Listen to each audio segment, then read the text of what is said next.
T-Soft shoots it, deflected right in. Pietrangelo save rebound. Stastny stopped by Pietrangelo. I don't believe that save. Neither does Peter Stastny. He can't believe the save that Pietrangelo just made on him as Frankie Sparkly. Now that maneuver there to stop and rob Peter Stastny. Should get 5 to 10 for that. Hello and welcome to another episode of Tendy Talk. I am your host Joe, better known as Washed Up Goalie on social media. This week I talk with Brent DeNure, the man behind the newly published Vintage Tendy Magazine.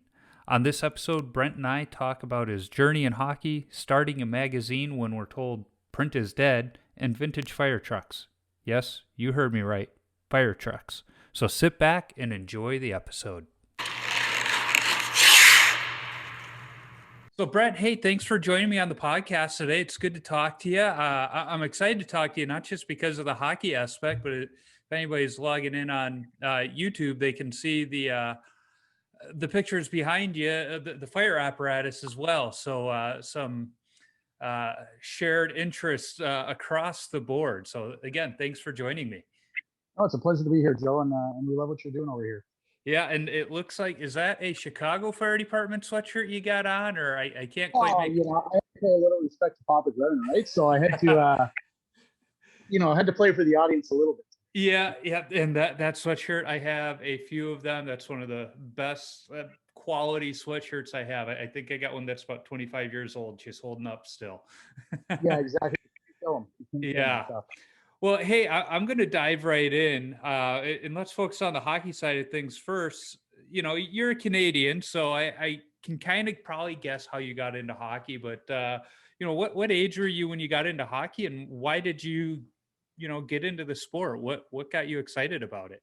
Oh, certainly. Well, I remember being a kid and just seeing it on TV, and just loving the speed and the toughness and just all the qualities of the game that I like to this day. And I remember wanting to play hockey, and I think I must have been probably like 4 or 5 years old, like being around kindergarten. Mm-hmm. And my parents said, yes, you can, but you have to do learn to skate and kind of power skating first. And I've got 3 older sisters, all of whom were figure skaters. So being last on the scene and the only boy, I had to play by house rules that weren't always the most macho, but they had me do the year of power skating, and I got the foundation, and then started playing hockey when I was it was in the winter of grade 1, so I think I was like 5 or 6 years old, and then played out for a couple of years while they did the whole rotation. You got a chance to play every position.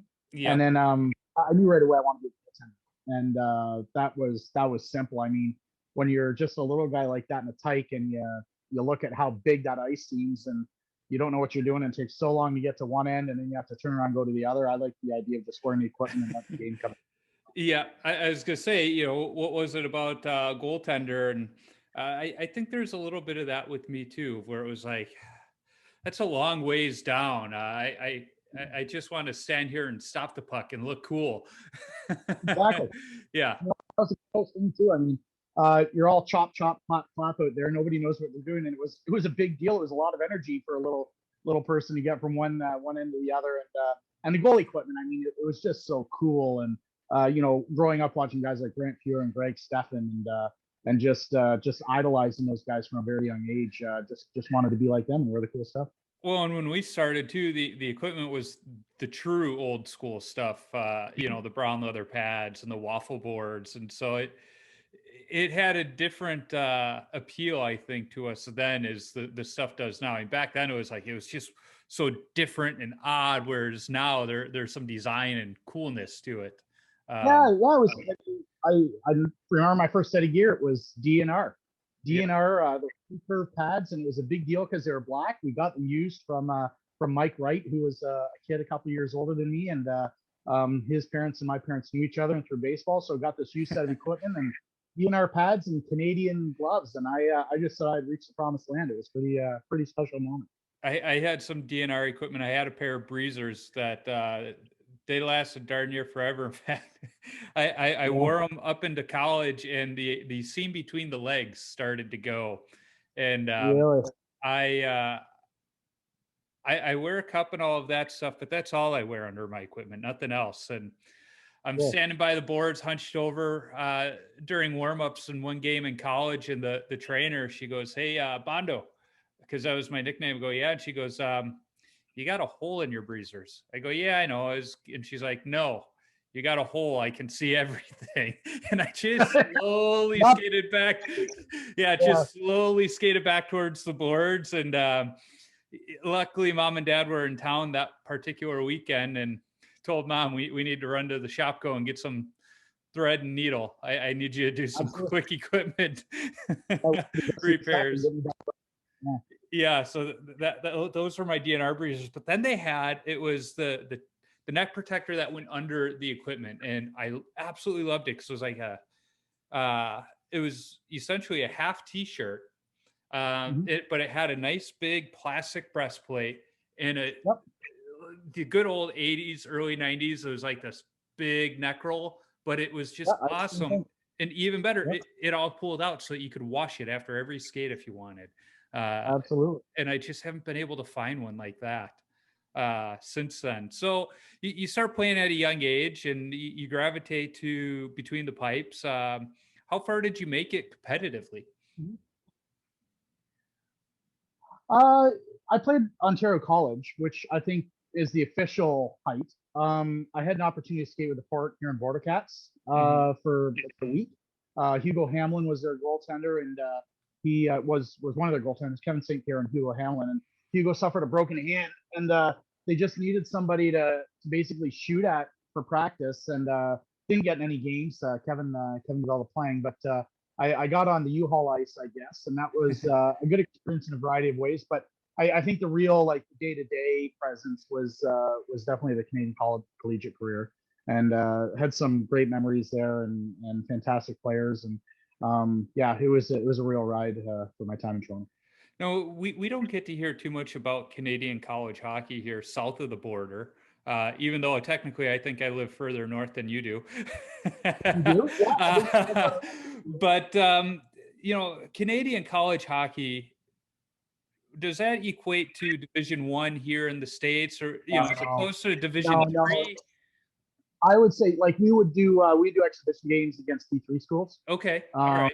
So, I remember going to Oswego, Plattsburgh. We played against teams like that. We played against the Michigan State Spartans, but their juvie team, I think it was. Okay.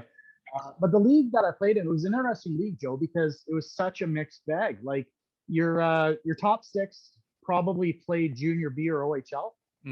But bottom six, you could have a guy that played AAA, and it was a real mixed bag of talent. But it was good hockey, and it was a lot of fun. But like we had a couple guys in our league that came down from the East Coast, and played there. Just kind of maybe with their junior team, they got their education looked after, and they come to the OCAA. But the as far as the CCAA, like the Canadian collegiate hockey, out west, it was very competitive. Like those guys out west, their teams would be made up of all 80% of the team would be like junior A caliber players. So in the East, because there was so much hockey, like there were so many opportunities to go and play. Our division or cycle wasn't nearly as maybe competitive as some of the Western teams, because they were like, you just see them at nationals and it was just a smoke show. Yeah, like they're just. And that's very similar to at least Division III when I played, and I think we played in an interesting era in that it was, a little bit before the internet craze where kids were using it for recruiting and all of that. So it was really word of mouth is how coaches found out about us at that time. So like you said, there were those teams that they had a bunch of the junior kids, but some of those AAA kids were just as good. They just didn't get the exposure. We're from an area where it was like, nobody's going out there. You said it. I could name a bunch of guys, and their names wouldn't mean anything to your audience, but good hockey players, fast skaters, talented guys, tough guys, but just for whatever reason, their hockey path didn't afford them the opportunity they maybe deserved at the junior level. Yep, and I think we saw that a lot, in our era, not as much anymore. I think it's easier for the true talent to be found these days because of things like social media and all of the different streaming services where coaches find out about you. It's a lot easier. I believe that goes back for generations. I think that if I was good enough to play in the National Hockey League, they would have found me. But you're right. Like nowadays, it's just incredible. And the video packages that even parents are putting together for their kids when they're like 10, 11, 12 years old, it's remarkable the exposure that these kids are getting now that just wasn't around. Yeah, well, even some of the beer leaguers, the exposure they get, and I'm guilty myself. I put my highlights up there, but that started as a Cub Scout project for my son. He had to do a little video thing. We're like, well, what should we do? And he said, well, can we put the GoPro up behind the net? I said, sure, and it turned out cool, and it was kind of fun. So I stick with it. I don't think anybody's ever gonna look at him and be like, we need to see this guy play more. It's just kind of a fun, hey, look, I'm 40 years old and I can still do this. So you have this love of hockey, specifically goaltenders. Unfortunately, your team is the Red Wings because you're from the Detroit area, but I won't hold that against you. I team growing up with the Habs. It was actually more so a Habs fan, yeah.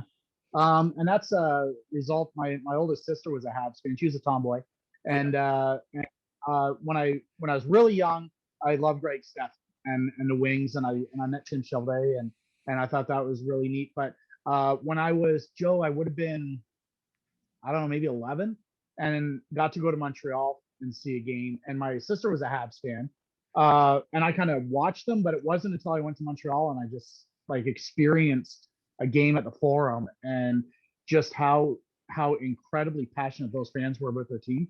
I was like, man, it's like a religion there. And just with the history and so many remarkable things, I was a Habs fan, but Detroit was probably my one dude. And watching shit. At that time, they were always, at that time too, the Habs were still, they still had some storied tradition left in them. I still remember watching that Stanley Cup final between them and LA, and God, was that a good series. Oh, amazing. Yeah, that's I think 11 OT wins and that run up, and just something that I don't think we'll ever see again. Yeah, Patrick Waugh's wink of the eye in overtime was just like, I remember them showing that on the replay, and I'm just a kid going, did he just do that? That's some swagger right there. That's when you knew they were winning that game. Yeah, that's Patrick. Yeah. But love him or hate him, on the ice, he was a competitor, and he had a confidence that I think if you're going to play goaltender, you need that confidence. It worked for him. 4 cups. And, it sure did. So you've got this love of hockey, a love of goaltending, and somewhere in this pandemic, when everything's moving digital, you have this idea. I want to start a magazine, a printed magazine for vintage goaltending. I got it right here. It's absolutely amazing. It's 86 pages of, glossy goaltenders. Where did that idea come from? And why a printed magazine in this day and age? I asked that because I got my start in the newspaper industry, and that was almost 20 years ago. And back then we were even thinking, are we going to keep printing the paper? And again, I love that you're doing it, because I'm the kind of person, I love sitting down with the magazine versus the tablet to read. Yeah, it's a different sensory experience, right? And I think we're into our 25th year of print being dead. And it's still in some ways to form. So either it's not, or there is a demand for it. And if I'm going to take off my hockey hat and get into business, the reality is that when it comes to the magazine, what fostered the idea was we already had a magazine about old fire trucks. Yep. So we were comfortable with the idea. We knew what it took to make a magazine. And to use a broad brush, when it comes to print being dead, I believe that print will dramatically decline in demand when it comes to day-to-day information in the newspaper and the phone book and things like that. But if you're looking at niche topics, and especially if you're branded as being a vintage brand, which kind of celebrates a bygone era. Yeah. I mean, what better way to promote that than with a tangible magazine? And when it comes to vintage media and anything we create in that vein, it's always premium quality. Like you're not gonna get cheap paper. You're gonna get awesome photography. You're gonna get I say spellbounding content. We hope it's spellbounding for the audience. So when COVID hit, my day-to-day job is actually being a jewelry designer, making rings and designing pendants and whatnot. And when COVID hit and the government said, you know what, you're not essential, you have to stay at home. I didn't like that. I didn't like being on my and kind of just tapping my fingers and looking around saying what now.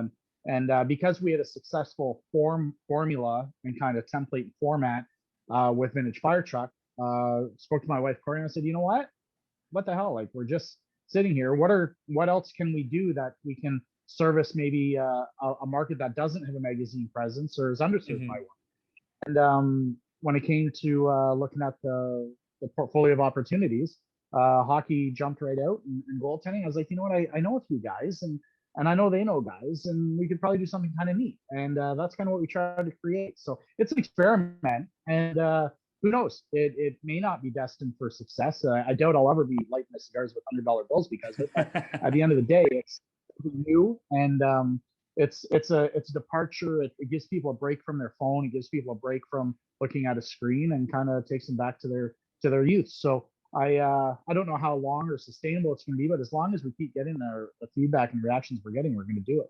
Yeah, well, like I said, I got the first edition, and you first sent it to me electronically, and I was reading it, and like you said, there's just something about holding it and being able to read it that I got about halfway through on the screen. It was just I don't know. I have to take a break when I'm reading online. Just something about the eyes. But once it came, I sat there and just page after page and finished it in a sitting. So there is something about that. And I was the guy when I worked in the newspaper industry. I got my ESPN magazine, I got my Sports Illustrated, and I got them because I was a sports writer. So I viewed it as work prep, reading them every week. But there's an added quality to just the pages. They're not as thin. There's a little more to them. I mean, this is something. I mean, I'm hopping on a plane on Monday, and I'm bringing one with for my dad to give to him, and I know that thing's gonna hold up nice. It's not gonna get creased and bent and everything else. So anybody that's thinking sounds good, but I don't know. Trust me, it's worth it. But you mentioned what's that? The proof's in the pudding, and I think one of the most interesting notes I've had coming back in since it's been landing is a criticism that we made it too nice because the guy doesn't want to take it in the bathroom with him. So, so yeah, it'll take that. It'll take that. Yeah, that's good criticism if I've ever heard it. But the other thing too is I think a lot of people that are going to get something like this are the people that hold on to it too. I was the guy that at one point I looked at it as like, I've got 4 years worth of Sports Illustrated sitting on the shelf. Why do I need them? But this is something you can put on the shelf and it's going to sit and hold up. Whereas when I pulled some of those Sports Illustrateds out, I may have looked at them once or twice and they were already in pretty rough shape. This is going to hold up for that person that likes to collect and go back to it a couple times. So there is that too. But you mentioned something, when you were talking about, where you knew some guys who know some guys. And I find that's even on the podcasting side, sometimes the hardest thing is to plan ahead, to sit down and say, I want to have a magazine. You're thinking long-term. This isn't going to be a 4 or 5 issue thing. You want it to be sustained. So you have to have that belief that you're going to be able to reach out and get good people to talk to issue after issue. And I think one thing I really enjoyed about this issue is you just focused on 2 goalies, about 40 pages for each goalie. So it's a deep dive into each one. But was that part of the plan too, of instead of throwing a bunch into each issue and kind of burning up that Rolodex, let's string it out and do the deep dive? Was that part of the plan to begin with? Yeah, you bang on. And I'll go full disclosure. So when I wanted to do this, one thing that I've wanted to do for several years is play conduit between Tim Shovelday and Felix Potvin meeting one another, because I know Tim. He's a good friend, just a magnificent human being. And Felix and I have a couple common friends. And although Felix and I have never been to each other's house, I can tell you that just a gentleman, just a real nice guy. And they had that big series in '93. Yeah. And when I started going down the road for Vintage Tendy, I was like, you know what? I think it would be a neat story to have their introspective as it relates to that series, and just both sides of that series, because that would even be a fun article. Yeah. But when you get into, and you know as well as I do, if you're kind of in a sports writer kind of zone, when you have that time with them and the interview ends up being, maybe of course an hour and a half, 2 hours, you cover a lot of territory. Yep. And by then I'd already released the cover. And I was like, Jesus, I've too much good stuff just to focus on the series, because their careers are pretty interesting on their own. But it's funny at that level, similarities between the two, that they, some of the things that they went through. So I said, you know what? I only get one chance at a first impression. Let's give people the full Monty. And we already committed to Chevy and the Cat. So instead of just the series, because at the end of the day, the series, their experiences paled in comparison to the breadth and depth of all the other things that they covered with me. So on a go forward, and I did say it in the intro, like, it's not going to be an 86-page magazine going forward. It's either going to be 64 pages, and we'll probably just do one. But we just kind of played the course we were on when it came to this one, because we had already released the cover, and then I didn't feel it right or appropriate to switch the goalposts and say, oh, well, we're only going to do one. Let's do both of them and see what we can make happen. Yeah.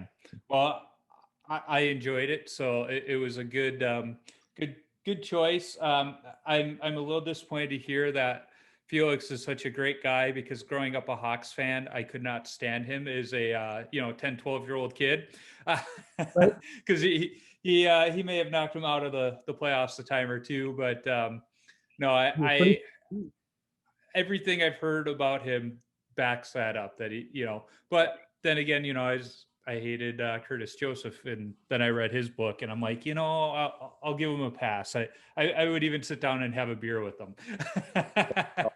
No, a lot of these guys are just great guys, and that's what Joe. What's important to me is to bring out the human interest side of it. Yep.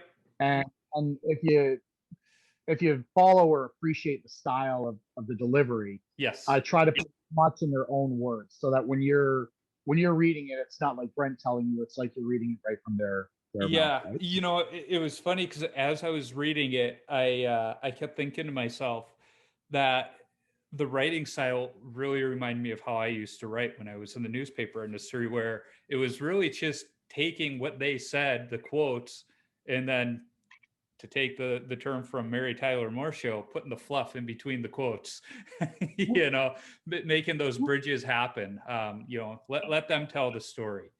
And Exactly right. it worked really well. And even though I wasn't a Red Wing fan, there's just something about, Tim, that I always liked about him. I don't know if it was the mask or what, his style. There was just something where I always had a little spot in my heart for him. And I agree. He was a great guy, and the mask was obviously part of his identity, right? Yep. But what I liked about Felix and Tim, and I appreciated it back then, I appreciate it more now, especially when you see kind of some of the charades that we deal with as fans. But they were always about their team first. You never read about either of these guys in the paper for the wrong reason. They never made it about them. Right. They were celebrated by their teammates. I've spoken to several teammates for both of them, and just, check across the board for just being outstanding people. And that's what I want the magazine to reflect. Just, our position and our game is full of some of the best people on the planet. And I just want to, do my part to give those stories a bit of a platform. Yeah, and I would say my podcast backs that up too. I've had the pleasure now to talk to 3 former NHL goalies, and all 3 of them, I felt like I was talking to an old friend. They were just complete gentlemen, and just awesome people to talk to. I grew up an Eddie Belfour fan, so that episode was really special for me. But I'll tell you what, my episode with Kelly Rudy, that was the one where I was like, well, I think I got a new friend here. Genuine guy, right? And you can watch that when I watched you host them. I mean, it was just two good guys, all positive, just covering some territory, and I think that's great. And there's such a volume of those types of personalities when it relates to goaltending and hockey, and a lot of careers. And I know Kelly has his book out. Great read, by the way. But there are a lot of guys like the Tim and the Felix, and I don't know, the list can go on and on. Kirk McLean, like guys that have remarkable careers, but maybe don't have a book out. So we're going to try and focus on the dozens and dozens and dozens of examples of those. Yeah, and it's always fun to once your network starts working, like I can get you in touch with this person, but then I'm noticing with the podcast starting to at least gain some traction where some of the people actually return your phone call now. They see that, you've got something here. I'll return the phone call. I don't think you're going to have any problem though reaching out and getting people for the magazine, because it was just awesome. One of the things that I found interesting with Chevy is his post playing day career isn't your typical path for a lot of hockey players or goaltenders. He went into firefighting. That in its own right, I think is an interesting story to dig deep into. And maybe one day I'll get him on the podcast to talk about that. But I'm guessing maybe that's how you probably got in touch with them, is through firefighting, or how? You are good at connecting dots. Yeah. So that's exactly how it happened. And Tim, when he retired from the game passed him by. He was probably in his early 30s, and like too much road in front of him just to kind of sit and stare at the wall. And don't get me wrong, like his career earnings are a matter of public record, and he did well, but he not necessarily he wanted to make sure he still had some income and able to support his family. So young and athletic, and he wanted to serve others and went and became a firefighter. And there are a few NHLers that have done. Chris Joseph was a firefighter.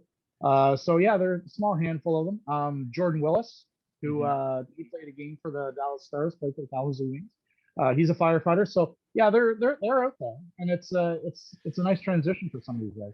Yeah, and as my dad said, it's a career that most people love it so much that it's not even a job. That's right. It's not a job when you love what you do.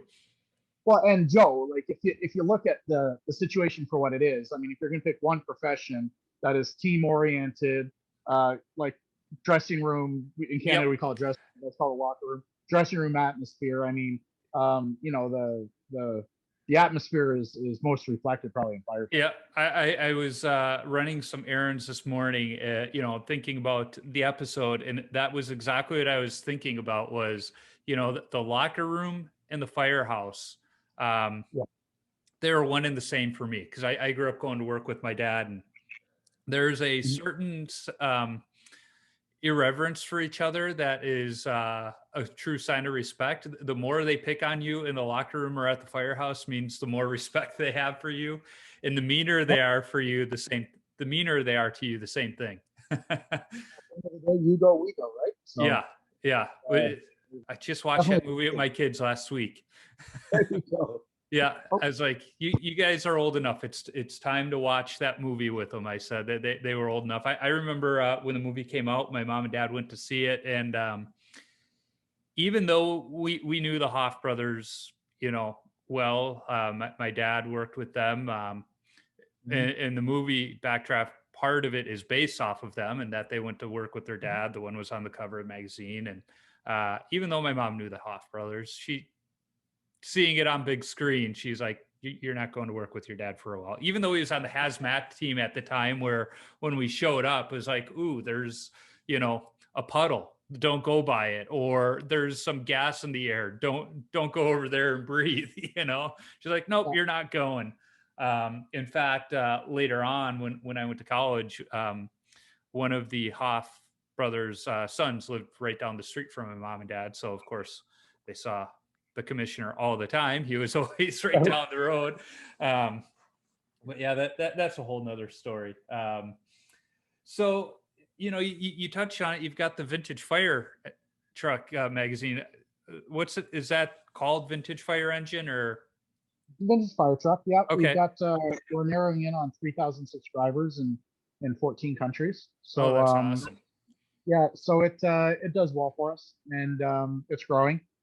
Again, people look at you like you have two heads when you say that for a magazine, but it is. And yeah, and I'm grateful. I mean, we, being my wife and I, got into that kind of by accident. We were subscribers, and the editor had come up to the fire truck show that we organized up here, and did that back in probably 2014, 2015, and we became friends. And then he called me in 2017 and asked me if I got the last issue, and I said yes. He said, "We'll keep it. It's going to become a collector's item. They're shutting us down," and I didn't want to see it go away. So we backed him, and we got involved, and then that ended up teaching us about the magazine business.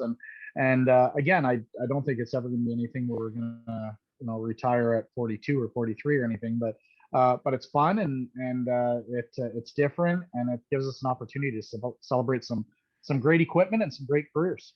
Yeah, and who doesn't love a good old school fire engine? I mean, my favorite part of a parade as a kid was the beginning of it, when they'd have, the local fire department's apparatus coming down the street. And I mean, this is a kid who grew up in the firehouse playing on this stuff. So it's not like I never got to see it. It was just hearing the horns go and seeing them drive by. I'm with you with fire apparatus, because it's not just the engines, it's the trucks, it's the squads, it's the special rigs. So that led me to an interesting question for you. What's your favorite fire apparatus? Everybody's got one. Yeah, I don't know, that'd be like picking my kids. I mean, I like so much about so many of them, but there are a few that stick out that are special. I mean, I don't know how much you're into fire apparatus, but Dick Young's company, Young Fire Apparatus, which is out of Buffalo. I know Dick, and he's 90, going to be 91 this year, and he's just a fascinating individual. And anything with his name on it has a special place for me. But as far as the run of the, I shouldn't say the run of the mill, but the more generally accepted apparatus, can't go wrong with a Mac B series. My wife has a B series tiller. And yeah, American LaFrance has some really nice stuff. Steve Graves got some awesome stuff. So yeah, that's to me, and that's why I love being with the magazine, because I get to see all different types all the time. Right? It's just always interesting. Yep. Growing up, my dad spent a lot of time when he wasn't on the hazmat. I spent a lot of time at Engine 103 with him over by the United Center, and they had the old Mac E1 pumper from about 1980, and to me, that's my favorite engine. There's just something about that design with that little rounded corner by the driver's window, but on the back of the cab, it was just a little bit higher and had that neat little detail. I also liked that the back of the cab with it being open went all the way across. So unlike the American LaFrance apparatus that Chicago had that had the engine in the middle, the reason I liked that was in the wintertime, I was still stuck in the back while my dad was the officer in the heated cab. We were in the back in the middle of winter, and we could huddle together and use our body heat to stay warm versus being spread apart because of the engine compartment. Yeah, the doghouse would get in the way, but yeah, those Chicago had a ton of those Fords. They ran Fords with that bench seat across the back. They ran a ton of those, and fought a lot of fire with. Great platform for it. They were great rigs. So sometimes they had a little issues with the automatic transmission. You had to have a really good engineer with those things, but when you had a good engineer, they were fun to fly around town. And absolutely. Before they had an issue of somebody falling off of one, it was just so fun in the summertime, and that back of the cab to stand up and look over the cab as you're going down the street to a fire, or even just had to do a block party. It was just nice. Felt like a dog with the wind in your hair. Yeah, and like to go kind of full circle and where we start with this, but when it comes to the fire trucks and the rigs and the apparatus and the parade, like you go to any of these events, there are people in strollers and there are people with walkers and everybody in between, and they all have a smile on their face. Yep. And it's the musters and the events that we go to, and we go all over the place for them. Just always a good time and great people. Yeah, I think a fire engine is a lot like a goalie. Everybody likes to look at them. They're, you talk about bringing it full circle. It's just like everybody takes notice of those two things. You could be at an emergency scene and you've got the police department there, you got your canteen there, everything else, and everybody's looking at the fire equipment. They're not paying attention to it. It's just like warm-ups for a hockey game. Everybody's watching the goalie. That's a good idea. I never thought of it that way, but yeah, you're bang on. So I want to get back to the Vintage Tendy Magazine. You got the first issue out, and correct me if I'm wrong, but it's going to come out quarterly, correct? Correct. Yeah. Yeah, because it's a lot of time and energy that I don't think people realize that goes into putting something like that out. Once the story's written, that's almost the easy part. Then comes laying out the pages. Yeah, there are a lot of you know what, and there are many examples of this in life, but yeah, there are a lot of things that people don't think about, but obviously with you and your experience, yeah, the magazine doesn't just make itself. There's a ton that goes into it, but you know what, it's just as long as the people enjoy it, and what I like about it is that everybody gets the same thing, and as long as we give people their fix and they're happy, then we'll keep this thing going for sure. Absolutely. So it looks like episode 2 is going to have a focus on another awesome fella in Don Strauss, the guy behind Armadillo Mask. That's going to be one I'm excited to read, because I've had Don on the podcast. In fact, Matt from Vintage Goalie, whose hat you're wearing, is the one that connected us. So that's going to be a really interesting one, because as you know, he's got such a unique background for goaltending, in that he didn't come up in the hockey goaltending world. So well, he certainly did not. No, and you're right. You've spent time with him. Don's just a cream of the crop, right? Just a really nice guy, and it is fascinating when you kind of take his story into consideration, how he had no carnal knowledge of the position or the sport or any instinctive desire to be part of it. It's just he almost got into it by accident, right? And he like Joe, he did some incredible things and introduced new technologies that they still can't beat today. Yeah, I think he's a little too humble for what he did for the sport and the position.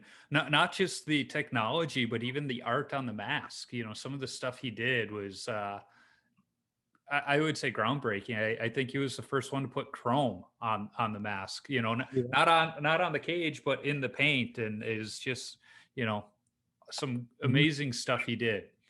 Yeah. So I don't know how much of the podcast you've listened to, but if you've been listening recently, you know I've not been very good at watching time, so I'm trying to do better with that, so that I don't have any more 2-3 hour podcasts.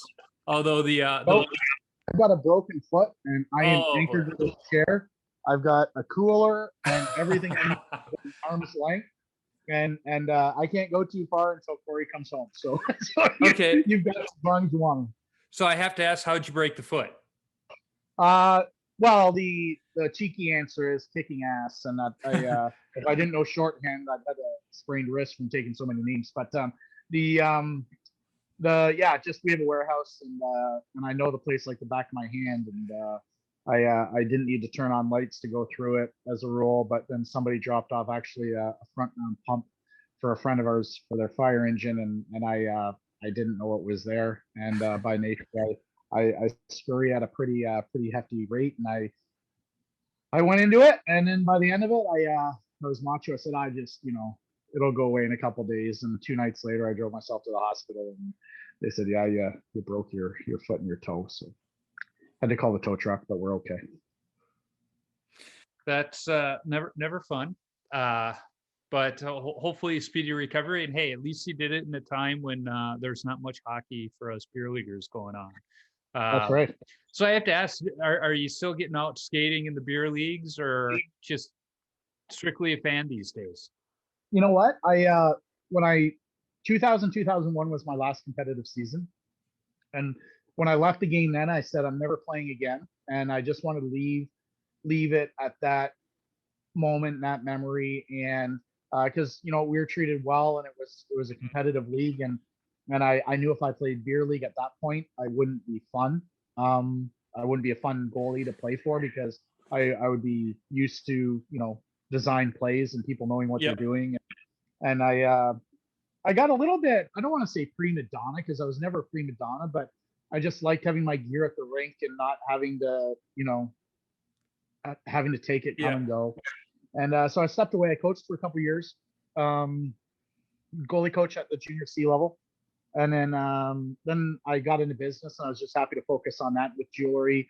Kind of our busy season coincided with hockey season. So I actually kind of stepped away from the game for a while. And then around 2008, 2009, started watching it again. And 2011, one of my best buddies, if not one of my best buddies, got married. And he said, and we played together. He said, "You gotta strap him on. Like you gotta you know how some guys when they get married they go golfing with their buddies to their wedding.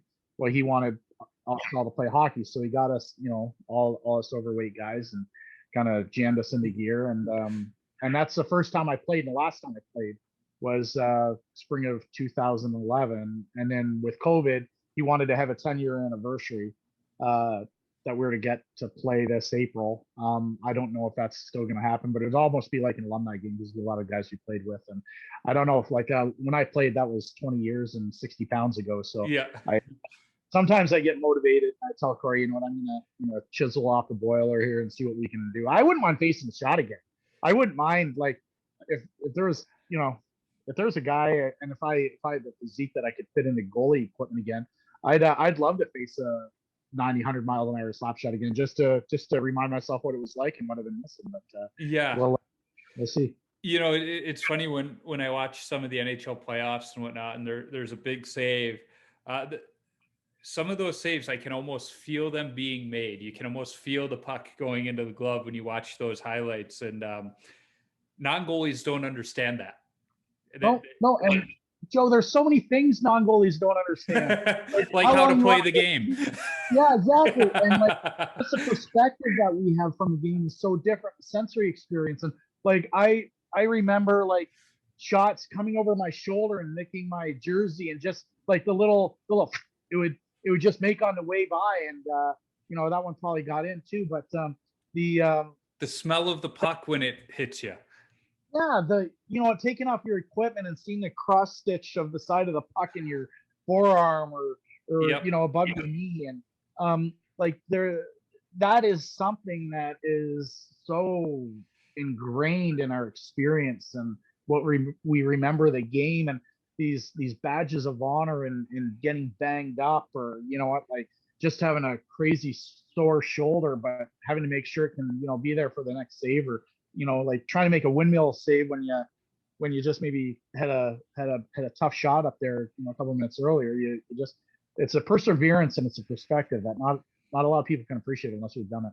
Yeah, you said something a little earlier that really rang true, is having played at a level that we both did, there's just something about you get used to leaving your equipment at the rink and a nice stall, and the competitiveness, and expecting on a 2-on-1, if they pass the puck, there's going to be a shot right away. They're not going back and forth.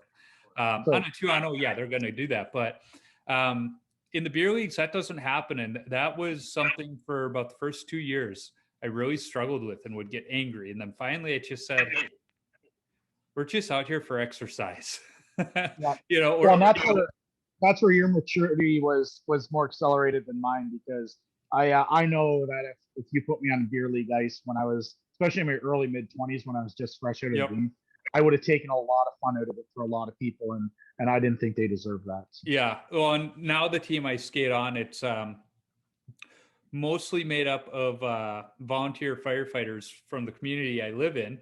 In fact, it's our community, Hugo. We got White Bear Lake next door, and then Stillwater. We got firefighters from those three. coincidentally, we have Chiefs from all three of them as well. Right. And then we have two Nice. retired Chiefs. We said if there wasn't a team named the Chiefs in the league already, that would be our name. Instead, we're the Hosers. But I think there's only 3 of us on the team that aren't on the fire department. 4 of us that aren't on the fire department. But as the team says, I've seen enough and done enough that I count. There you go. You're in. Yeah. So there's just something about those first few seasons of beer league where I would get angry after games. So, if we got outshot, I didn't care, getting outshot and playing well, but there were just certain situations where I'm like, you need to know better than that. And then I realized, okay, maybe they didn't play at the level I played. They haven't had the coaching. And so I stepped back, and now if we get out of the game and nobody got hurt, okay. I might be angry in the moment, but once I hit the locker room, hey, where's the beer? we're all good then. Exactly. And the other thing too is you mentioned having the equipment spread out. One of the reasons I have to get to the rink early is so that I can take my equipment out of the bag and hang it up just as it used to be in my stall, so that there's just something about that repetitiveness of my gloves here, my blockers here, just pulling it down and putting it on. So much so that during COVID, I built a locker stall for the garage to have it sit there when I'm not playing. And at first, my wife was like, "Do we really need that? That's pretty big." Yes, we do. Yes. I go, "Well, it looks a lot better than the bike hooks that everything was hanging on, doesn't it?" And she goes, yeah, it does. And she goes, "But did you have to put a nameplate on there?" Yes, I did. So again, if you listen to the podcast, I like to end them with a list of 10 rapid fire questions. And I like to leave time for them because they do take a little bit of time because they stir up memories and stories. The first one is, what's the craziest coaching moment from your hockey days, playing or coaching? Oh boy. The craziest moment from my perspective was when I got pulled after the national anthem before the puck dropped. How did that happen? We were in the playoffs, and it was my last year of minor hockey before going on to play. I was 14, and I went on to 14 or 15. I would have been 15, and before I went on to play junior C, and we were in the playoffs, and it was a big deal because they started playing the national anthem, and just maybe the 2 months leading up to the playoffs, and it was just kind of neat. And I remember the national anthem ended, and I was putting my mask on, and turned around, and the other goalie's there, and Sean, great guy, great police officer to this day, great guy. Couldn't pass the fire exam. I'll ask him. Next time I see him, I'll ask him. But I turn around, Sean's right beside me. I go, "What are you doing here?" He goes, "I don't know." He goes, "They told me to go to play."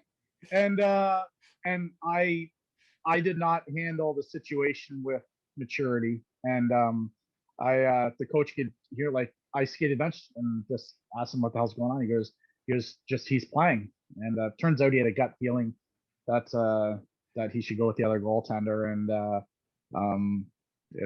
that was, I think, the strangest, craziest moment as a player, because I just never heard of a goalie getting pulled after the national anthem. Craziest. So if it was a gut feeling, did you guys win the game? You know what? We didn't. We lost 7-4, and I did not handle the situation with a lot of maturity. Every time, if I had that to do over again, I wouldn't clap and give the coach a sarcastic glare every time the other team scored. So it was definitely my dad took me off to the side after the game and said it's one thing to be competitive, but you don't show up your coach like that. Yeah. And I was disciplined at home a lot harder than I was by the team. And I think played the next 2 or 3 games, and we ended up I think bowing out anyway. So at the end of the day, it was not a big deal. But junior level, junior C, I had a coach that was really intense, but just had no command of the English language and would make up words. And it's one thing to get cussing and one thing, and we grew up in an era where maybe that was a little bit more prevalent than today, but he would try and make a point and drive something home and then make up a word that didn't even exist, and like leave guys in the dressing room just looking at each other wondering what the hell is he talking about. But I remember precautionistic was one, and verbosity, and we didn't know what he was talking about in other sense. Kind of the Michael Scott of coaching, just making Yeah. sure he went. Yeah, he just on a wing and a prayer, that guy. That's funny. So what is your favorite all-time goalie mask? Oh, there's so many good ones, right? Yeah. It's never a Blackhawks fan, but you guys had like Murray Bannerman and Darren Pang's. Darren Pang had the first mask I loved. Mhm. I was like, gee, that is just perfect. And sleeper pick for mine though, Joe. Not I bet you could do your podcast 1,000 times and never get this answer. Was Ron Tugnuts Harrison with Montreal. Ron Tugnuts Harrison, I think he only wore it for like part of the season before he switched to ITAC and did the splash. Yeah. But his Harrison Montreal mask to me just had neat lines and just was crisp and clean and really nice. I like Chevy's mask in Winnipeg because I was a big Top Gun fan. So like he kind of had the Maverick kind of theme going a little bit there. But yeah, there are a lot of great ones, but those are definitely. I love Grant Hears in Toronto with the Panther. Yeah.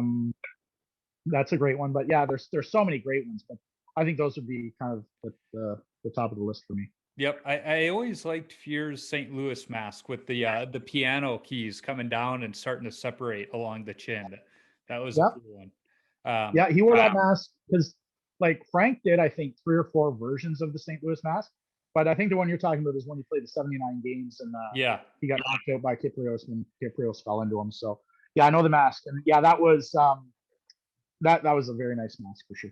Yep, I think it was that season I got to sit about 7 rows behind him at the United Center and watch him play. And about 4 nights later, I was back there to see Patrick Waugh play.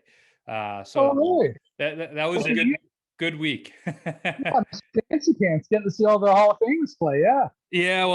Well. Balfour still been there? Was he gone to San Jose by then? I want to say Tebow was the Hawks goalie at that point. Oh, really? Okay. Yeah. So yeah. Because then Luongo came a couple weeks later, and I had the same seats. A friend of mine in high school, her dad worked for Tommy Hilfiger, and those were the corporate seats. And nobody ever picked up the tickets. And he's like, "What? I know your friend likes hockey. Why don't you give them to him?" And so I was like, "Anytime you get them, I'm going." That's a good score. Good for you.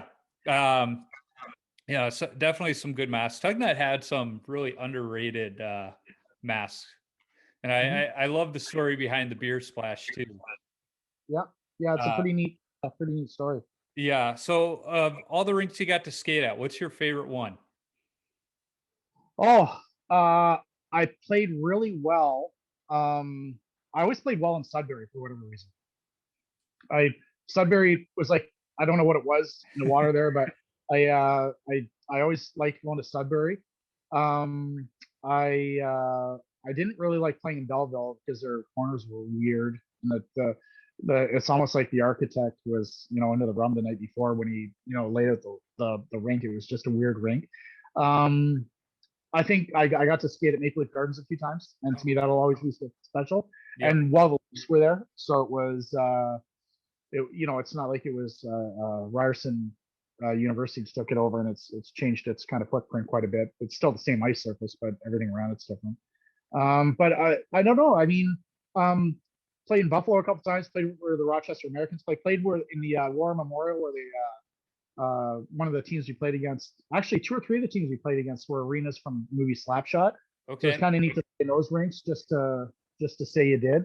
Yeah. But what I found interesting, and I played at Joe Louis Arena first time I played there, and it was just interesting how much, to me, the smaller the venue felt from the ice surface and when you're in the stands.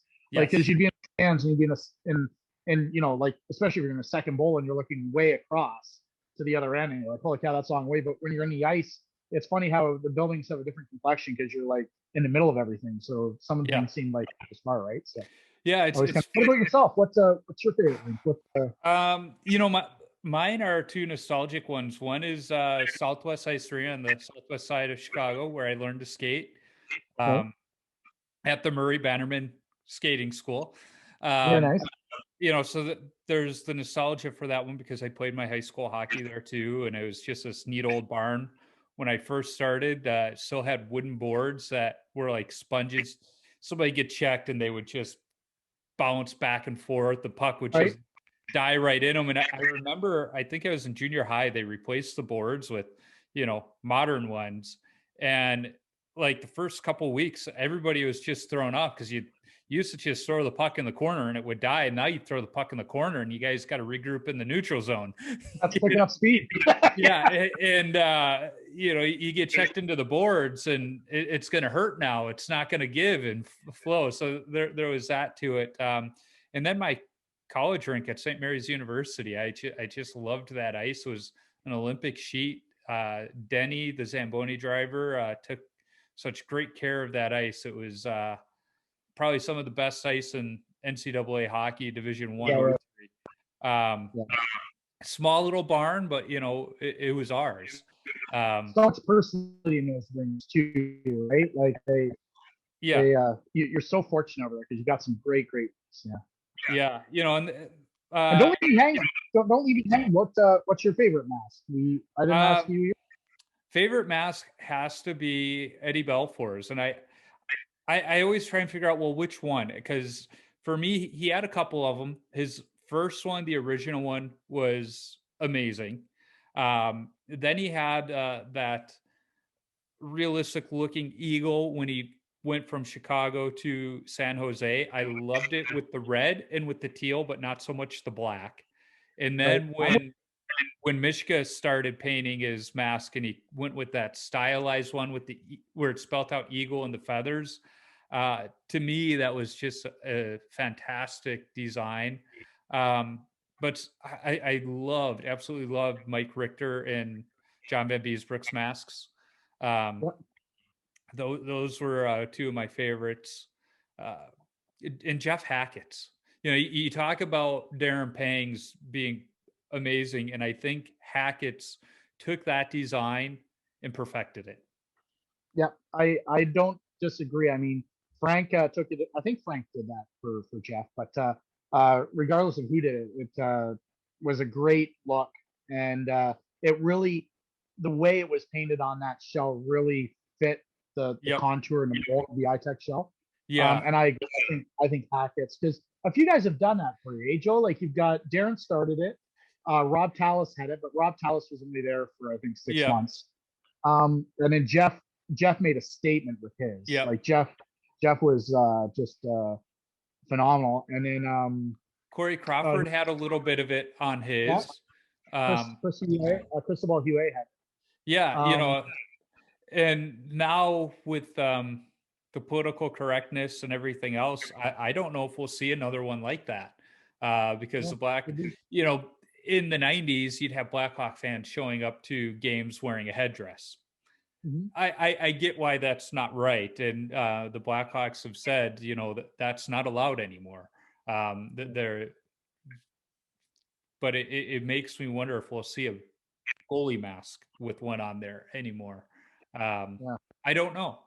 It'll be interesting to see. It will be. Yeah. No, in these times, who knows, right? Yeah. You might not even be able to put Mr. Potato Head on the goalie mask anymore. I've seen some pretty darn good memes over the last week with that one. Yeah. Yeah. Boy. But hey, we still have music by Cardi B and all these other folks to listen to. Oh yeah. No problem with that. No. So the next question here is, what's your favorite stick that you've used? Favorite stick? Coho. Okay. The foam core Cohos with the graphite. I want to say they're 550s. I got a bunch of when I played Eric Show, like his returns. Yeah. And to me, those were great. And just they have these kids, and they were just coming into composite sticks when I was phased out. But the Coho 550, the wood foam core graphite stick, to me, you can't beat it. And Yep. if I were to play today, I wouldn't bother with these, some of these gadgets they're using that they think, make them better. We had I those don't- sticks at St. Mary's, and I liked them. The paddle was just too short for me. It was about a 25-inch paddle, I think, that How tall are you? 5'10", but I like a tall paddle. Oh, really? I use about a 27-inch paddle right now. Oh, really? And Nice. we had some Christian Toronto patterns, and it was about a 27-inch paddle, and so I used those. Well, I was a Brian's boy, and Brian's treated me so well throughout my junior and college career. And they sent me a dozen. They got paid for it, but they sent me Mike Dunham's Christian Brian's pattern, and it was too much stick for me. Just Dunham's a tall drink of water and a big customer. And Jesus, if I would have known you 20 years ago, I would have sent these to you because they probably would have made. The paddle just got me right into the chin. It was that tall. Yeah, I think part of it is when I was younger and first getting into the game, the first stick I owned that wasn't an association stick was a Titan goalie stick. It was teal. I still have it in the garage. It's straight blade, because my dad still wasn't convinced that I wasn't going to try holding the stick in my left hand instead of the right hand. But it was an adult stick when I should have had an intermediate. And so back then I got used to holding that elbow way up high. So as I progressed in the game, it just felt natural to me. So we can blame your. Yes, we can blame Dad. But hey, for sure. I still have that stick, and like I said, it's teal, and I had the teal paint tape on it because my team that year we were the Sharks. But I had Bobby Hall and Stan Mikita sign that stick. So. Oh, really? Yeah. Really? Well, we're on sticks. I'll share this with you. Do you ski at all? I have. Do you not regularly? Because I don't. What's the big ski? Is it Fisher? Fisher that makes the ski. Sounds familiar. The ski poles and. What are they called? Yeah, the poles, right? So my last year at Humber, Fisher teamed up with Shearwood, and Shearwood provided the player sticks. Mm-hmm. Okay, and defenseman Corey Kennedy, and this guy's a beauty. This defenseman took padding out of his pants because he didn't like that the girls in the crowd thought he might not have a tight posterior, so he cut padding out of his pants so the girls knew he was a tighty. And but he and how it worked was that the team, if I remember correctly, for the players, the team gave you sticks, and you could use these sticks, and they were Shearwood the last year. I think the first 2 years they were Vic, and all the players had the same stick. But if you wanted to change, if you wanted your own stick, they would give you a credit, and you would pay the difference and get whatever you wanted. And Kennedy went and got these Fisher Shearwood ski pole sticks that were just at the pioneering kind of sunrise of composite material for a full shaft stick. Christ, Joe, I don't think he made it through a practice or a game without and you guys could throw a saucer pass, like a good crisp pass at that level, right? Yeah. And he'd go and the try and take a pass, and the blade would keep on going, and he'd go and it's the only stick I ever saw. The torque, like how the players will go and the stick will whip and bend, and usually they break when the stick comes in contact with the ice and the puck. Yeah. Well, in this case, when they get cold, he'd whip it back, and below his power hand, the stick would keep on going. And he got it. He's like, they're gonna work. This is gonna be awesome. And this technology is gonna give me a harder shot. Well, first he can get a goddamn. He can receive a pass. And it's funny when you play. And Tim said it too. When you play on the team, usually you're a team and you go to the wall for your guys, but you're usually 2, 3, 4 guys that you kind of gravitate to. And in his group of 2, 3, 4 guys, at the exact same time, one of them got a used Saturn car, and he, thought he had made the promised land because you couldn't break it. And the first night he had it, they, went to a hockey party. Yeah, kick it. You can't break it. I think that thing went home with 13 holes in it. You talk about those early composites. You know, when I was playing at St. Mary's, they were starting to come out. The Easton Synergy was the big one. In fact, I have one sitting behind me that my dad found in a car before they tore it up for auto extrication training. So Right. it was brand new, and he knew how much they cost, so he brought it up to me for skating on the pond and when I was coaching. But I played Mhm. with Brian Trottier Jr. and for his birthday, I saw that in one of your previous. yeah, his dad was Yeah. coaching in Colorado at the time. So for his birthday, his dad went into Joe Sakic's stall and took about 4 or 5 synergies and sent them to Trotch. And this is when they were brand new. He was Really? the only player on the team with the one piece composite, and we're like, oh, this is something else. And he Yeah. was one of those kids. So he just grew up around that stuff. He's like, yeah, they're just Joe's sticks, you know. So he had great sticks. He had great sticks, but a crappy car. He Yeah, didn't have a he nice did. car. Wasn't that what you talked? Yeah, Yeah. he Well, you can't have everything. You can have either nice sticks or a nice car. You can't. no, you know what? I'll say, I never did meet his dad while I was there, but it sounds like his parents raised him the right way. Of that, you know, yeah, we can provide for you, but there's still things you need to earn, and a car is one of those luxuries. And so anything he needed, he had, but anything he wanted, he had to earn. So No, not a bad yeah. way to act. Hey, and it clearly worked out because he's now an oncologist, and you know, has a nice little family out in the western suburbs of the Twin Cities. I ran into him last year at a baseball tournament. Our sons were playing against each other. Some kid with number 19 on his back with the last name Trottier came to bat, and I went, wait a minute. No, I looked down that's the third hilarious. base line, and there's Trotch with his wife, who we went to school with as well. And is like, so, you know, had to go up and say hi to him. It was pretty funny to, you know, 2 hockey players whose sons are now meeting each other on the baseball field instead of at the ice rink. Exactly. Well, that's dynamite. That's a great story. It's Yeah. nice to hear that. Yeah. He said, of course, your boy's got to wear grandpa's number too. um, Yeah. so the next question is, what's your favorite youth hockey memory? Favorite youth hockey memory. So we're talking like minor hockey, like when we're children. Um, I don't know. There are a few. I mean, I remember there was one year when I think I was in grade 8, and we just had a great group of people. Like it just, Mhm. and I can't put it down to any one thing, but I remember my goalie partner was Jamie Bright, and we got along well. And just, like to this day, I'm still tight with like 2, 3, 4 of those guys. And I would say that season, my dad had a bus company, and he volunteered to drive us to the tournaments and the games. And I would say the one memory would be that season because one of my best friends, Brad, he went on to serve with the Canadian Armed Forces. He just a great guy, and we would stay together in the hotel room, and just I would say that season and no one particular thing, Joe. I mean, the one memory that comes back is when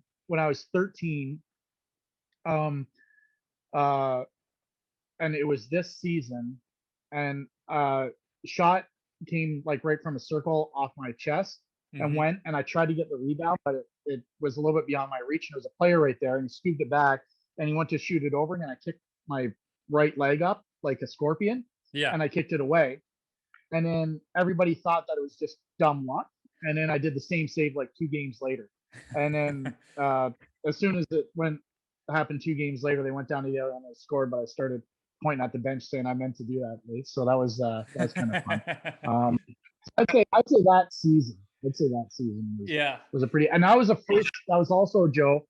That was the first season I wore a mask. My parents said I could get a mask, and it was a big deal. I got a Matt Garland Pro mask with the air kind of cavity That's what I got right on the behind me inside. is my pro mask, Oh, the hinged back.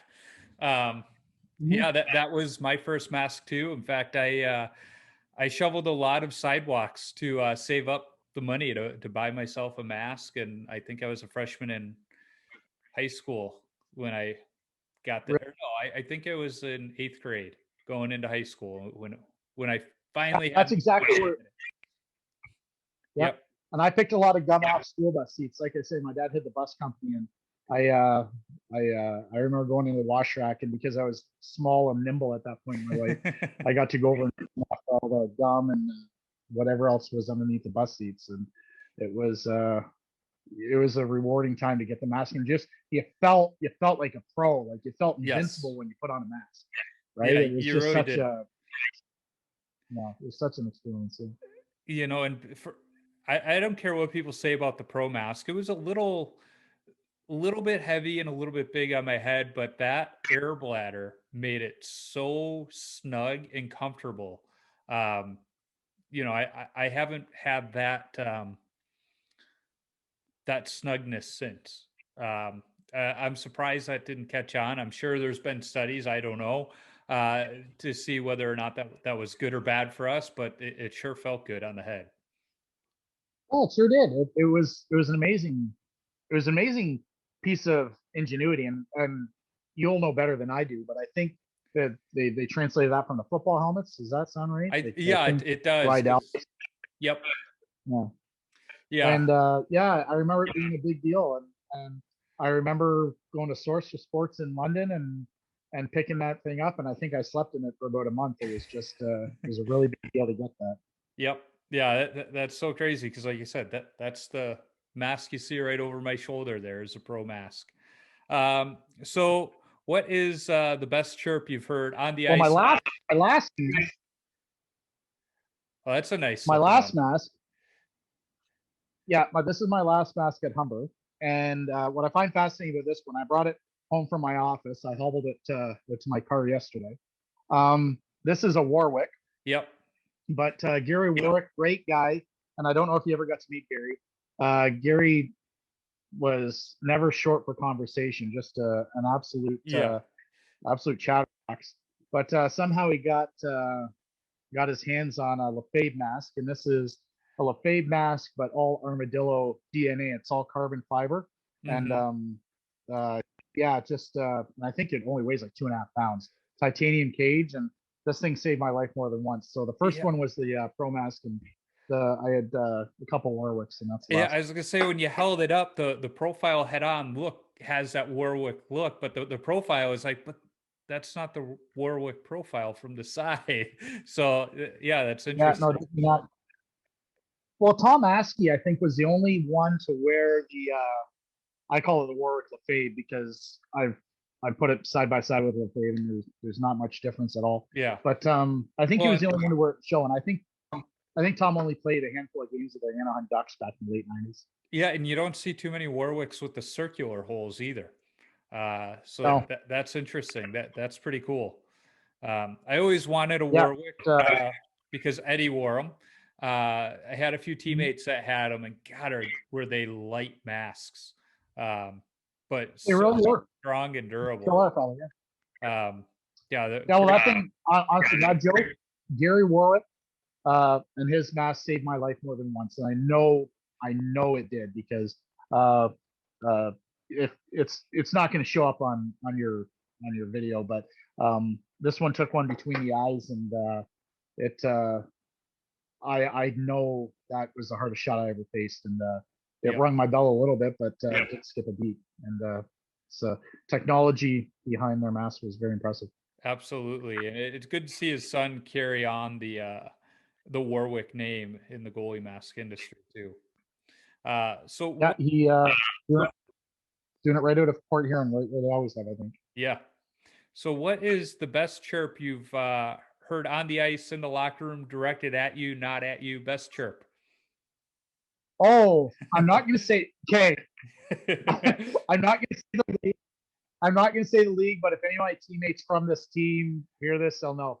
But I was playing for a competitive team, and they brought up this. I'll use his first name. They brought up this young guy named Rob, and Rob was lightning fast, one of the fastest skaters I think I've ever seen. He, on an Olympic size ice, this Robbie kid could make it seem like you're playing in your backyard, just how quick he could get on. It was unbelievable. And there was this hype about this kid. And yeah, he was fast. His hands weren't as fast as his feet, but that's why he's playing in the league. Anyway, and I'm gonna measure it down a little bit, but we hadn't even made it out of the exhibition season yet, and this Rob kid was kind of cocky and had a bit of he didn't behave as a normal rookie, but our coach walked through the dressing room, and our dressing room was set up that you went in and it was like a little room to change, and then do you still have me? Yeah, you're here. Well, now you froze. Joe? Yeah, I hear you. Joe? I hear you, bud. There you are. I hear you. I think these just went out of back. I can hear you, though. Can you hear me?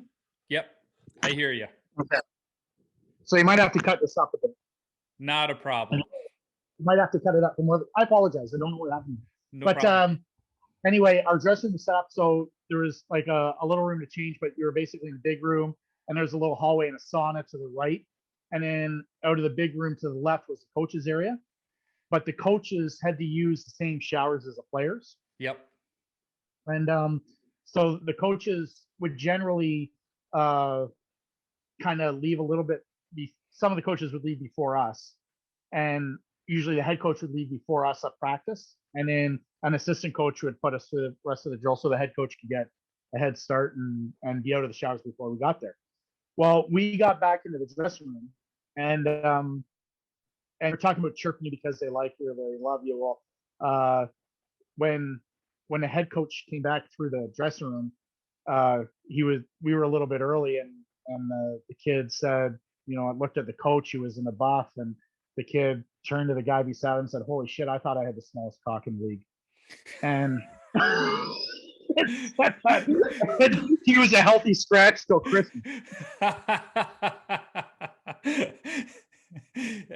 Yeah, you don't want to say that about your coach. No. So I think that, and if you want, we can recut it and I can tell it a different way. But no, that's good. But that, like, there were enough of us. Like, the room wasn't full yet. We were still cruising in. Like, and I know I was there, and there were probably like 5 or 7 other guys there. But he said, and it was a great one-liner. Don't get me wrong. Yeah. The one-liner was epic. But the fact he had the balls to say it, and I don't think he got into the game much before December. Well, word made it back to the coach's room, and they found the humor. Oh, the coach heard it. No, Joe, the coach. Oh yeah, the coach heard it. But I'm saying, the other coaches heard about it. They laughed about it in the coach's room. Oh yeah, I bet you they did, because they were all good guys. But yeah, I think that if I had to pick one, that would be the one that's most suitable to share, and kind of the most shocking factor when he went after the coach. Yeah. Oh, that's pretty darn good. So what's the worst post-game beer you've had? Oh boy, I don't know. I tend not to dwell on the negative. So, man, I can tell you about the most awkward post-game beer I've had. Okay. I don't remember sipping beer and saying, "Oh, you know what? Twist Shandy." Yeah, Twist Shandy. Somebody gave me like this lemonade Twist Shandy. Yep. And I don't know who thought this was a good idea anytime, but and then I bought a case of it the next training camp just to make people laugh, and then they forgot about the one, and that kind of backfired on me. But the most awkward beer I had after a game was probably with Peter Zezel, and Peter Zezel played against some like alumni and some celebrities for a charity game against our college club, and I stopped him on a penalty shot, and he was going corner, and he was still in game shape. He was actually, I might get this a little bit wrong. We'd have to go to Wikipedia and figure it out, but I know he had a falling out with Brian Burke, and I can't remember if they were with Anaheim or Vancouver at the time. I think it might have been Vancouver. And Peter Zezel had some personal reasons why he wanted to get traded back to the East. That's what happened. It was Vancouver, and and Zezel had personal reasons he wanted to come back to the Toronto area and get traded to the Eastern Conference. And Burke told him to go home and he'd figure something out. And it was during that time that Zezel played in this charity game. And I stopped him on a penalty shot, and I handed up a bit, like I played for the crowd a bit. And afterwards, I thought we were over it. But after the save, he was gliding by, and I go, "Hey, Pete," and he looked over his shoulder and I said, "When's the sequel to Youngblood coming?" And he had a suggestion for me, but I thought it was all in good fun. And then I thought we were over it. We were cool. And after the game, like he was there, Lou Franceschetti was there, a few old, hockey players. But keep in mind, Peter Zezel was still, just waiting for his next destination in the show. And I went up, and for my friend, I go, Peter, this isn't for me. This is for my friend. Like, I'm not an autograph collector per se. I go, would you mind signing us? And it was a VHS of Youngblood. I go, can you just write this out to Morgan? Best wishes. He goes, I'm not doing that. And I go, why not? He goes, I'm not doing that. And then I said, well, what? He goes, well, you're an asshole out on the ice. And he goes, that's not my career. That's the act. I go, come on, man. I go, nobody would ask you to sign this if they didn't get that. It's just, that's the whole point. That's why I'm asking you to do this. So no, he reluctantly did it, but he was a little bit awkward about the whole thing. And then we went our separate ways. And then he ended up, actually, Brian Burke, and I don't know what Peter did to Brian, but instead of trading the Eastern Conference, I think he traded him to Anaheim. And I don't know what happened, but it definitely wasn't the Eastern Conference. And then several years later, like probably Peter passed away. I'm guessing it's got to be close to 10 years ago. Time flies, but it must have been like 2007, 2008. I was in my brother-in-law's restaurant. He came in, he was coaching a hockey team, and both of our physiques had changed by that point. We were both kind of husky guys. And I went up to the restaurant. I go, hey, Peter. I go, nice to meet you. He was nothing but a gentleman. I go, yeah, Brent. I go, I was a goalie at Humber. And I go, thanks again for signing that thing to me. And he just shook his head and kept on eating his food. I wish him good luck, and we moved on. Nice. So when you tape, I shouldn't say when you tape, but when you taped your stick, did you go heel to toe or toe to heel? Toe to heel. Why did you go toe every to time? heel? Because I was, like I say, maybe I was a prima donna, but I was very particular about my equipment and everything. And Joe, when I tape the stick, I'd start like just above the heel, go under the heel, along the bottom and around to the top. And then I'd start at the toe so that the puck wasn't working against the grain of the tape. Okay. And then honest to God, I will put my tape job when I played up against anybody. I know now the goalies are only like doing like the last half of their blade, and they've got their reasons for that or whatever. But back when it was done our way, I had beautiful symmetry, beautiful attention to detail. Toe to heel, that way the puck wasn't going against the grain of the tape. And then when I was done taping it, it was obviously candle wax, and then it was hand lotion. And I had the best smelling stick. I had the best smelling sticks in the league. And it was funny because I didn't go through a new stick every period because obviously there wasn't the budget for that. But it was not uncommon for me to have 4 sticks taped up. Yep. And I would use a fresh tape job every period, but they'd all be done in advance, right? And then, but I had a couple refs come up to me over my playing days, and they'd smell it, and I go, what's going on? And I say, I got the best smelling sticks in the league. It's like my sticks are ready for the prom. They're ready to go. It's funny you say you use candle wax, because I used candle wax too. Most people did in our era because stick wax wasn't a thing yet. But I always used scented candles as well. It's like I wanted everything else in the locker room stinks. So we might as well have something that smell good. You know what? And guys like you and I, we like to set the mood. We like everybody to be happy. Yes. Yeah, no, I had the best smelling sticks in the league, and my knobs too were always immaculate. And I took pride in that. I when I got to that place. I don't even feel right saying my career, but my place in my hockey, that place in my hockey journey, I wanted to look professional and feel professional and just look the best possible. So yeah, always toe to heel and wax her up and then get some nice, hand cream and massage it in there. Yeah, the hand cream is a new one. I haven't heard that one yet. Well, what that did, and what I was led to believe it did, was almost made the tape like a sock. Mm-hmm. And when I took my tape off, I could cut across like I tape my sticks a lot, so I could cut across the heel where it was already a little bit worn, and I could just take it off in one back. Okay. Like it would all come off uniform, and you'd end up like with a rectangle like this that would be your game use tape, and then Yep. you'd throw it out or sign it and give it to a Cub Scout. I thought you were a big deal.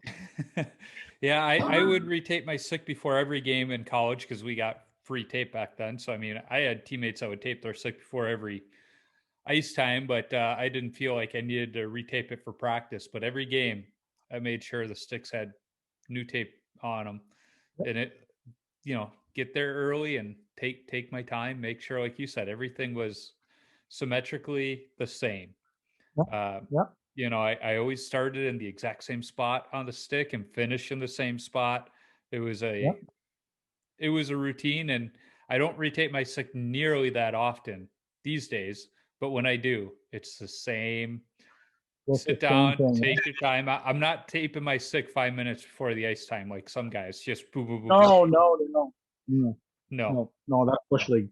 Yeah, gotta have some quality control there. And there's been times where I get halfway through and I go, nope, start over.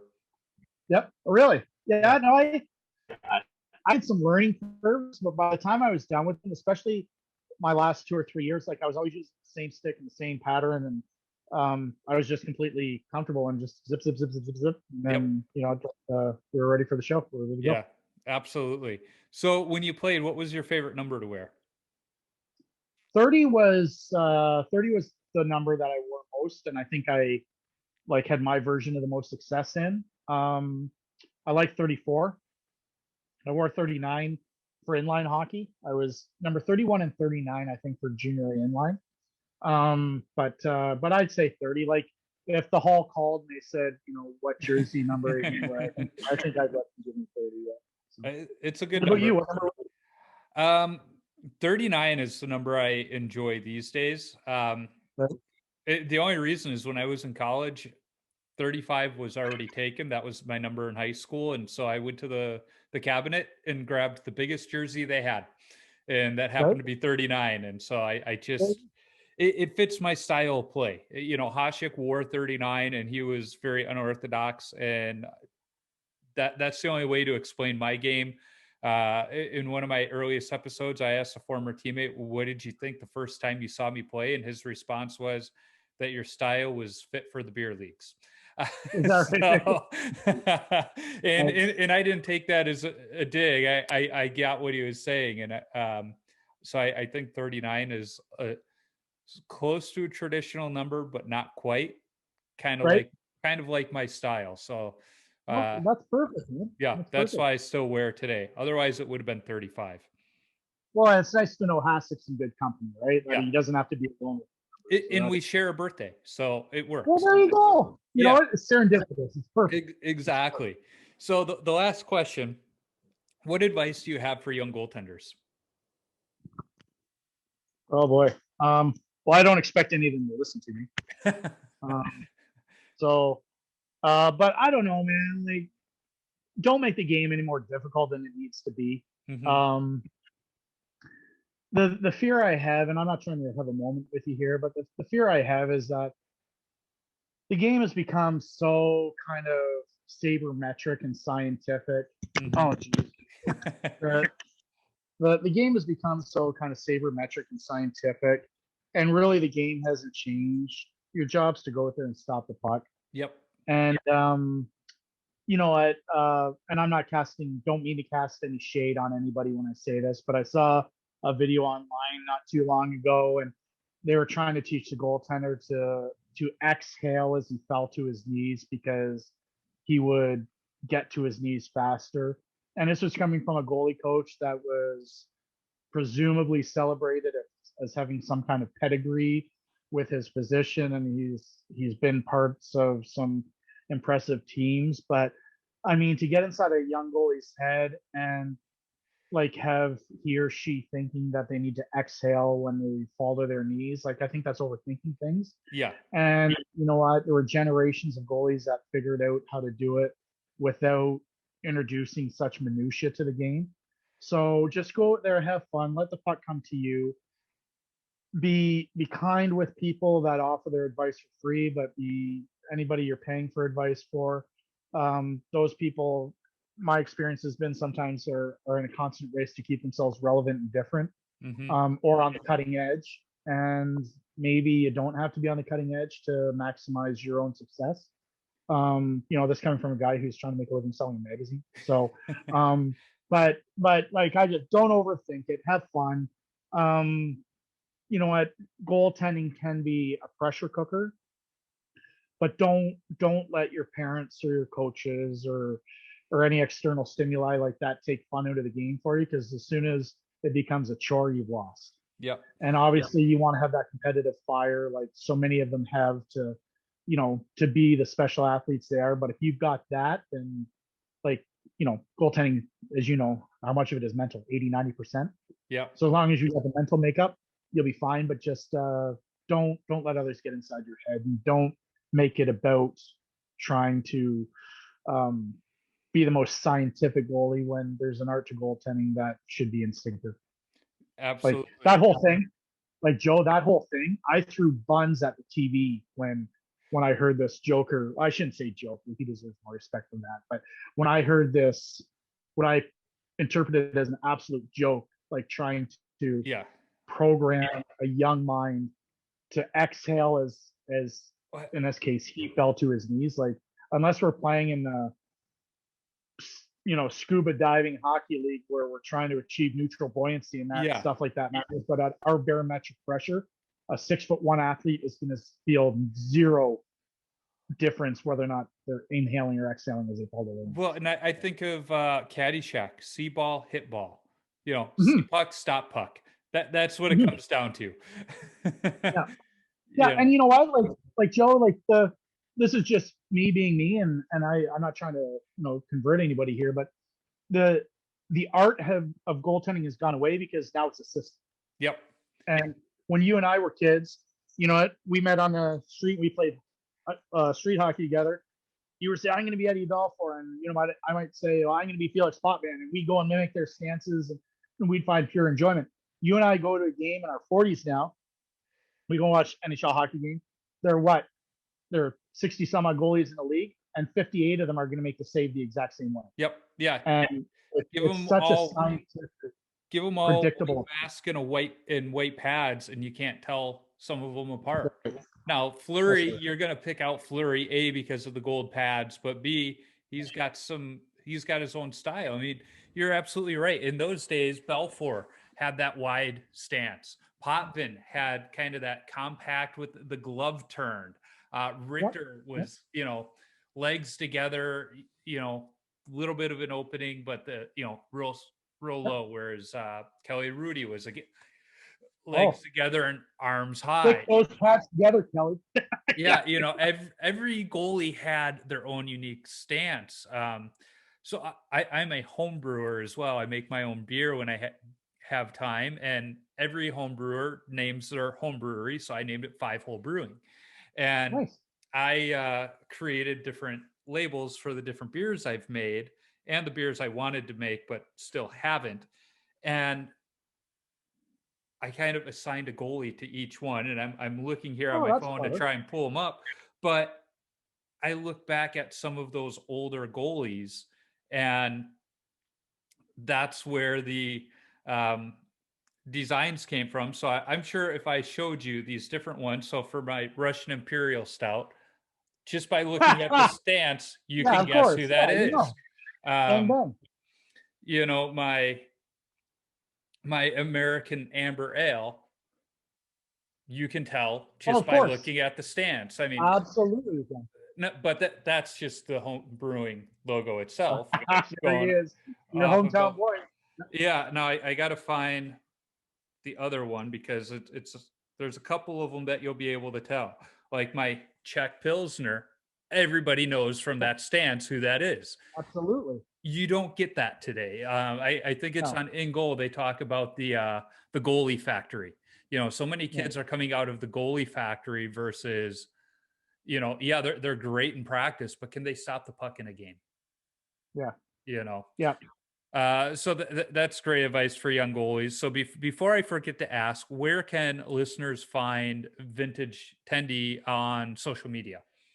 Yeah, just our website is vtendy.com, and if you look up Vintage Tendy Magazine or Tendy Magazine on Facebook and Instagram, we're there, and we're still building. I mean, we're as far as our longevity, we're rookies, right? We're just new at this, Yeah. but we know what we're doing, and hopefully, what you have on your desk there is an example of what we're trying to do, and I hope people enjoy the spirit and the approach that we have with what we do. Yeah, well, and again, I can't say enough good things about the magazine. I loved that it was really long form. It's not a short snippet. I remember the Sporting News when they were still in print. They were transitioning from long form to short. Mhm. Short articles you could read in about 15, 20 seconds because of attention spans going so small. But we lost so much of the story and the detail that it's kind of nice to get back to something like It this. is a throwback, Joe. It is a throwback. And if you look at the kind of the constructive narrative, we do break it down into like by season. And like if you want a 28-page article to just be a 30-second read, you just break Yeah. it down to what section you want to focus on, right? Well, So yeah, we are throwback, but we are vintage, and that's what our brand is, right? And when it comes to these personalities and these careers, whether it be Tim or Chevy or anybody we've got on deck, um, my position is I only have one chance to do it right. So I want to Yep. make sure that I don't leave anything out that would leave you the reader or the subject matter shortchanged. So. Yeah, it really reminded me of something I would read in it was a yearly series of books that would come out, Great American Sports Writing of and Name the Year. Mhm. And what it is, it's an editor that goes through all of these different submissions from newspaper, website, magazine, everything, and just finds the stories that are good stories. It doesn't Yeah. the subject line had to somehow relate to sports, and half the time it was just an athlete doing something else in life. But so many of them were long form like this. They weren't those short. There very few of them were those short stories because as a reader, you just get pulled in and you gain a connection to the story the longer it is, I think. Yeah, I think you're right. So I like it. So that's where folks can find you. I'm going to have links to that in the show notes. And if any of the folks listening also really like fire engines, where can they find vintage? Oh yeah, fire just vintageliveshere.com. Vintageliveshere.com. And you'll see vintage Tendy, you'll see vintage fire truck, you'll see vintage motor coach, about buses, because I grew up in the bus industry. We're gonna offer that as well. And you know what, Joe, like I'd be remiss if I didn't thank you, because you are a building block of helping foster the community as a hobby, right? Mhm. And you're doing it because you love it. I'm doing what I do because I love it. Right. And you know what? You alluded to Matt earlier, and I consider him kind of the forefather, because 6-7 years ago he was I think the guy who said, you know what, like we are our own breed and we're becoming extinct, because you know what, with all due respect to these young goaltenders, and they're fascinating athletes and so dedicated, and they're vegans and they drink their protein shakes and they fly, they don't fly commercial, they fly charter, and they stay in the most wonderful hotels. But that is where they're at now, and it's never going back to how it was. No. Those days are gone. Like, you know what, the days of the Darcy Tucker intensity, and you know what, the two teams of different styles really playing against each other, as opposed to now where the game is so fast but so predictable. Yep. Like I really tip my hat to you. I tip my hat to Matt. I tip my hat to people like our friends at Kineski, who, you know what, are really playing their part to give the audience an outlet. And in your case, what you're doing is beautiful because all people have invested is their time. And you know what, if it's this clip or anything you do with anybody else, I hope you get all the support you deserve because you're doing a great thing. I appreciate that. I like that you mentioned Kineski. I was skating with a college teammate. It was a little over a week ago. First time we had skated since we graduated in 2003 together. Mm-hmm. And, we were talking about our equipment. I'm still wearing the stuff I played in college. And he's got some newer stuff, but he doesn't like the new equipment. And I said, well, have you checked out Kineski? That, them, Brown, Yeah. there's a few that will still make the old school stuff. And he's like, what? I had no idea. So I actually took a picture of the ad in the magazine for Kineski and sent it to him. I said, is this what you're looking for in your next set? Yeah. Give him a look. And he's like, oh, Yeah. I got to get on their website and check it out. So absolutely. No. Well, Brent, thank you so much for taking some time and dealing with my dog barking in the background. That's what happens when you have a dachshund. They're known for being little jerks, and their bark is bigger than they are. But thank you for joining me and being flexible. For those listening, we were going to record next week, but I'm going to be on spring break with my family. So it was a surprise 40th birthday party trip sprung on me. So Brent was great to move things around on the calendar, and now we've got. Man, if you're going to be a goalie, you got to be flexible.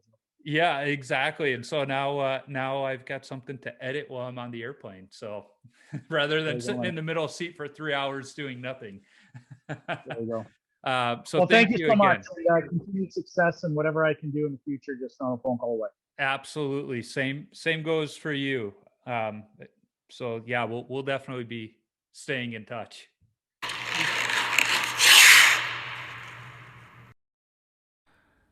That was a fun conversation with Brent. I'm sure most of you didn't think we'd be talking about fire trucks when you tuned into the podcast today, but who doesn't love fire trucks? Be sure to check out Vintage Tendy Magazine, and trust me, it's well worth the money. Follow Vintage Tendy Magazine on Facebook at Vintage Tendy Magazine and Twitter and Instagram at Vintage Tendy. Subscribe at vintagetendymagazine.com. And be sure to check out Vintage Media's Vintage Fire Truck Magazine at vintagefiretruckmagazine.com.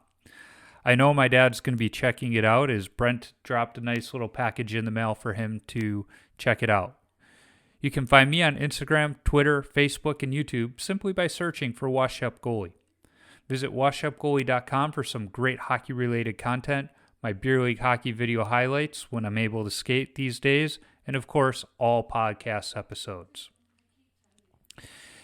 If you want some Wash Up Goalie or Tendy Talk apparel, be sure to visit my Threadless shop by clicking the shop link on my website. If you like this podcast, be sure to give the BLPA Big Show a listen. The BLPA Big Show is part of the BLPA Podcast Network that is a couple of beer league players chatting about beer league exploits and at times hot topics in the world of hockey. And right now, Nick is on his draft experience tour of the U.S. again. So be sure to tune in and listen to what Nick Jones and Trish Dangles have to say. I need to thank the band The Zambonis for allowing me to use their music on my podcasts. You can download their music on iTunes or listen wherever you stream music. I'm always working on lining up other goalies to talk to. If you are a goalie or have connections to a goalie, shoot me an email at washupgoalie39@gmail.com or send me a DM on social media. Let's not forget, if you are a brand who wants to sponsor the show, be sure to reach out to me. I'd be happy to talk. And finally, if you like what you hear, be sure to subscribe, rate, and comment on the podcast platform you're listening on. It's a quick action on your part that helps others find Tendy Talk. Until next time, keep your stick on the ice and your body square to the puck.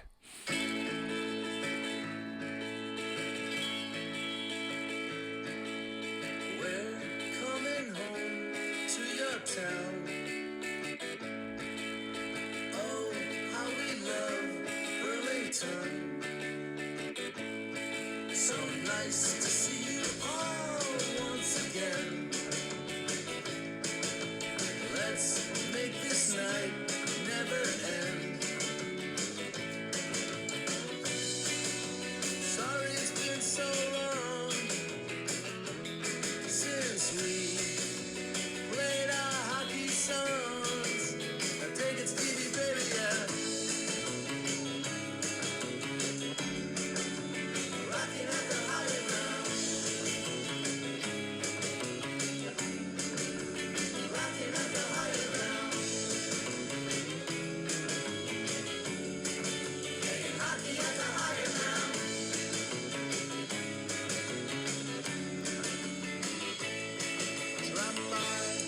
the buzz, then to the show. Friends, familiar faces we've come to know.